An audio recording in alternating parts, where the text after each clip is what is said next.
On parle d'ergothérapeutes, on parle de techniciens en réadaptation, on parle de nutritionnistes, on parle de physiothérapeutes. Ça fait pas sens. Qu'on se le dise, ça fait pas sens.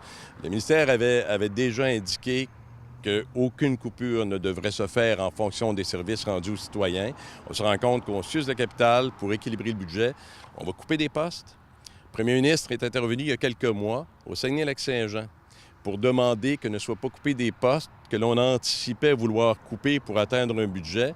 Alors, je pense que le citoyen n'a pas à subir les contre-coups d'équilibre budgétaire. Je vous dis rien qu'une chose, hier, on a eu un rapport de la protectrice du citoyen, absolument dévastateur, qui, pour une 5e année consécutive, 5 ans de suite, constate avec des exemples à l'appui le fait que des citoyens ont moins de services. Et si je vous faisais le bilan des gens en attente de services pour de l'ergothérapie, des nutritionnistes, des physiothérapeutes, de la réadaptation, on est en manque, on est en besoin.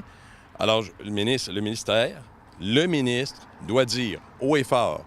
Puis je comprends pas qu'il n'y ait pas de députés libéraux qui demandent à leur caucus de se lever puis de dire ce matin, là, vous allez trouver le 15 millions où vous voudrez, dans la bureaucratie, ayez de l'imagination, mais jamais au grand jamais au détriment des services aux patients. Il n'est pas question, en tout cas pour moi, qu'on puisse admettre et cautionner des coupures qui font en sorte qu'encore une fois, probablement qu'au prochain rapport, on se fera dire qu'il y a de la lenteur dans nos services, que des gens sont en attente, que des besoins ne sont pas répondus. Ça ne fait pas sens. Le ministre doit se lever haut et fort puis dire au CIUS, c'est pas comme ça que ça doit marcher.